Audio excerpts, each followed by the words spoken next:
এই প্যাটার্নে আমরা কাজ শুরু করেছি, আর সিনেমা পাঠাবো, এরপরে এটা রিলিজ করব, এরপরে ওইটা আসবে। হ্যাঁ, তো এই প্যাটার্নে আপনি নিজের স্বার্থটা ঠিকই কিন্তু উদ্ধার করে নিচ্ছেন, যারা আনছেন, যারা দেখাচ্ছেন, বাট আমরা কি শুধুমাত্র আসলে নিজের স্বার্থ নিয়ে ভাবার জন্যই এতটুকুই আমাদের কাজ?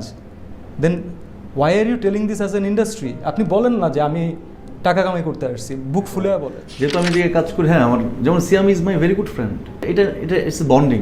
আচ্ছা, আমার বন্ডিংয়ের রিলেশনশিপটা খুব মজা লাগে।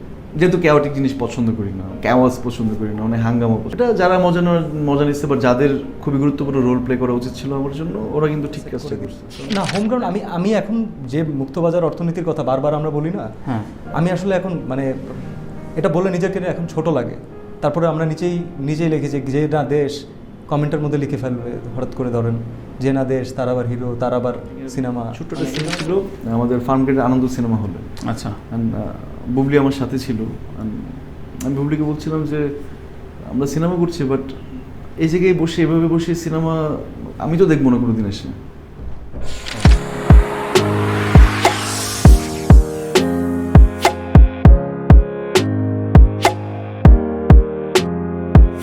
দর্শককে এন্টারটেইন করতে পারে এবং দর্শককে বিশ্বাসযোগ্যতা তৈরি হয়েছে এমন অ্যাক্টরের সংখ্যাও কম, এমন ডিরেক্টরের সংখ্যাও কম, এবং সেই অল্প সংখ্যক মানুষ যাদেরকে দিয়ে ইন্ডাস্ট্রি এক্সপেক্ট করে, তারা তাদের একটা বড় ইনভেস্টমেন্ট নিয়ে তারা একটা সিনেমা রেডি করে। একজন প্রডিউসার তার ইনভেস্টমেন্ট নিয়ে রেডি করে।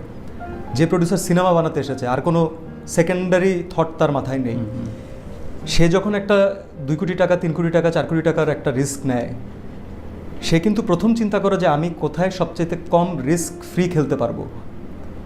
That event is Eid.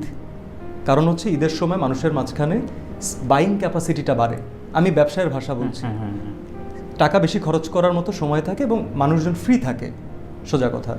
তারা ফ্যামিলি নিয়ে এন্টারটেইনড হতে চায়, বাইরে যেতে চায়। এই কারণে সবাই না তার ওই প্রোডাক্টটা বানানো হয়ে গেছে মনে করেন আরও 6 মাস আগে, 8 মাস আগে। সে দেখতে পাচ্ছে কিন্তু যে সামনে 2 মাস 3 মাসের একটা লম্বা ব্রেক আছে, ভালো সিনেমা, বড় সিনেমা মুক্তি পাচ্ছে না। আপনি কাউকে কনভিন্স করতে পারবেন না সে তখন সিনেমা মুক্তি দিবে। এটা ততক্ষণ পর্যন্ত হবে না যতক্ষণ পর্যন্ত আমরা স্বাবলম্বী না হব। কিন্তু যেই প্যাটার্নে আমরা কাজ শুরু করেছি, আর সিনেমা পাঠাবো, এরপরে এটা রিলিজ করব, এরপরে ওইটা আসবে। হ্যাঁ, তো এই প্যাটার্নে আপনি নিজের স্বার্থটা ঠিকই কিন্তু উদ্ধার করে নিচ্ছেন, যারা আনছেন, যারা দেখাচ্ছেন, বাট আমরা কি শুধুমাত্র আসলে নিজের স্বার্থ নিয়ে ভাবার জন্যই এতটুকুই আমাদের কাজ? Then why are you telling this as an industry? আপনি বলেন না যে আমি টাকা কামাই করতে আসছি, বুক ফুলে বলে। বন্ধুত্ব ব্যাপারটা তো দেখেন এরকম না যে প্ল্যান করে কারোর সাথে বন্ধুত্ব করলাম। বন্ধুত্বের ব্যাপারটা তো এক ধরনের সখ্যতা। যেহেতু আমি যে কাজ করি, হ্যাঁ, আমার যেমন Siam is my very good friend, এটা ইটস বন্ডিং। আচ্ছা, আমার বন্ডিংয়ের রিলেশনশিপটা খুব মজা লাগে। যেহেতু ক্যাওটিক জিনিস পছন্দ করি না, ক্যাওয়াস পছন্দ করি না, মানে হাঙ্গামা পছন্দ। এটা যারা মজা নিচ্ছে বা যাদের খুবই গুরুত্বপূর্ণ রোল প্লে করা উচিত ছিল আমার জন্য, ওরা কিন্তু ঠিক কাজটাই করছে। আই লিসেন দ্যাম, আমি তাদের সাথে কথা বলছি পুরো ব্যাপারটা নিয়ে, আসলে আমার কি করা উচিত, কেন করা উচিত না, মানে আমারও নিজের অনেক প্রশ্ন ছিল। হ্যাঁ, আমার মনে হয় যাদের আমাকে কোঅপারেট করা দরকার ওরা আমাকে কোঅপারেট করছে, যাদের কোঅপারেশন আমার দরকার নেই ওদের সাথে আমি নেই। না, হোমগ্রাউন্ড আমি এখন যে মুক্তবাজার অর্থনীতির কথা বারবার আমরা বলি না, হ্যাঁ, আমি আসলে এখন মানে এটা বলে নিজেকে এখন ছোট লাগে। তারপরে আমরা নিজেই লিখেছি যে না দেশ, কমেন্টের মধ্যে লিখে ফেলবে হঠাৎ করে, ধরেন যে না দেশ, তার আবার হিরো, তার আবার সিনেমা, মানে এই ধরনের কথাবার্তা। আমরা দিকে যেমন আমি অনেক পজিটিভলি ভাবার চেষ্টা করছি। মার্কেট যদি ওপেন হয়ে যায়, তাহলে আমি চাই আর না চাই আমাকে একটা 600 কোটি টাকার সিনেমার সাথে কম্পিট করতে হবে।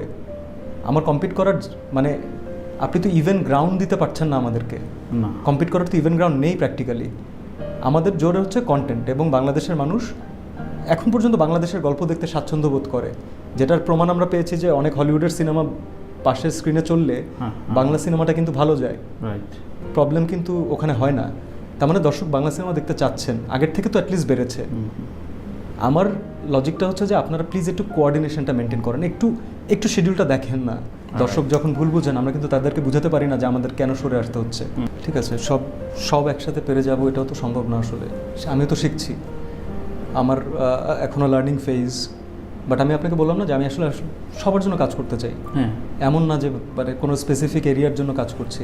এটা হইতেই পারে, কারণ like he is a film maker, ওর যেটা বেটার লাগবে, ওর কাছে যেটা সবচেয়ে বেশি এফেক্টিভ মনে হবে, এবং যেটি কাজটা আসলে ওরও আসলে দেখেন রাফির সাথে আমি কাজ করেছি, এর আগে সিয়াম কাজ করেছি।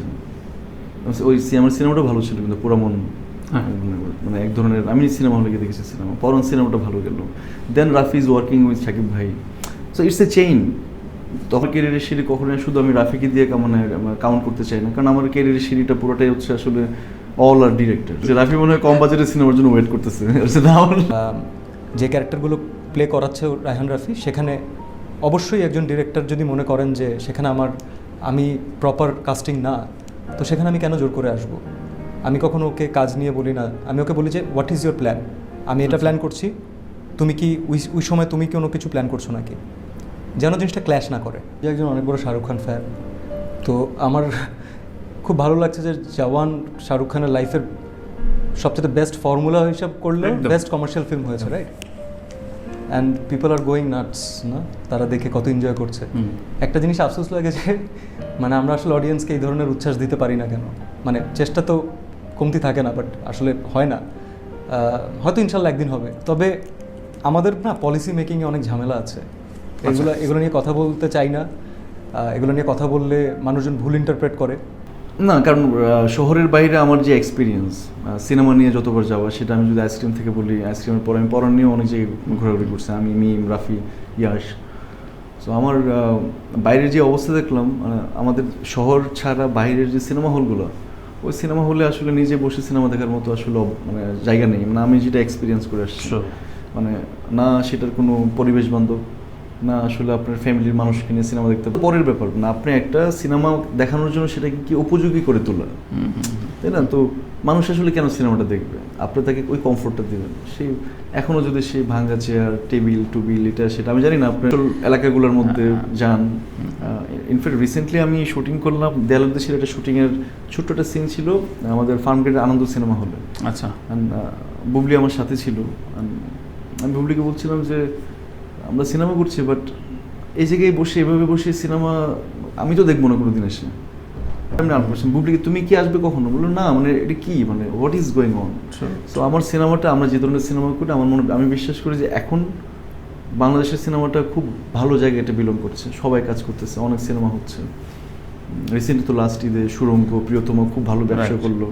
আমি আপনাকে জাস্ট একটা সহজভাবে বলি, আপনি সিনেমা হল বাঁচানোর জন্য বিদেশি সিনেমা আনলেন, বিদেশি will include Hindi cinema, every cinema আপনি আনলেন, আমার আনাতে কোনো প্রবলেম নেই, হলে বাঁচানোর জন্য।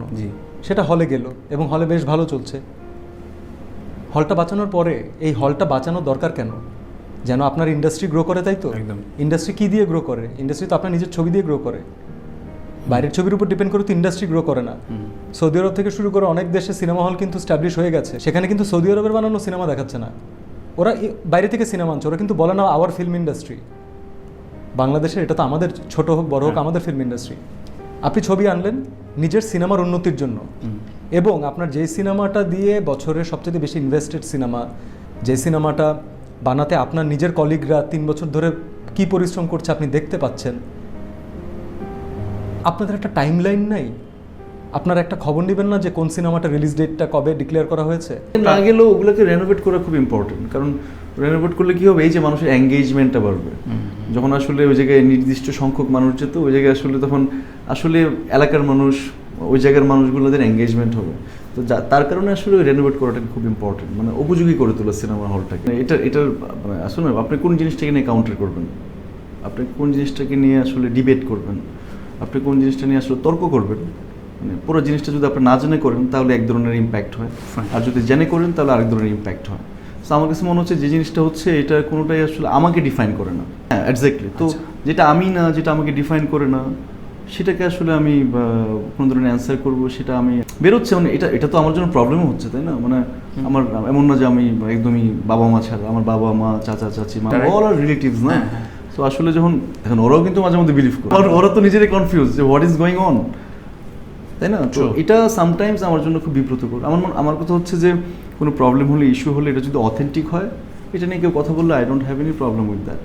বাট আমি বললাম যে যেহেতু আমি এখানে কাজ করি, যেহেতু আমি অ্যাক্টিং করি, আমি অভিনেতা, আমাকে ওইভাবেই মানুষ চিনে বা সিনেমা করছি, এর বাইরে গিয়ে যখন আসলে এমন কোনো ইস্যু নিয়ে আমাকে দাঁড় করানোর ট্রাই করে যেটা আসলে আমি কেন্দ্রিক না, বা আমি এটার মধ্যে এরকমভাবে ইনভলভ না, ওইটা আমাকে মাঝে মধ্যে ভোগায়।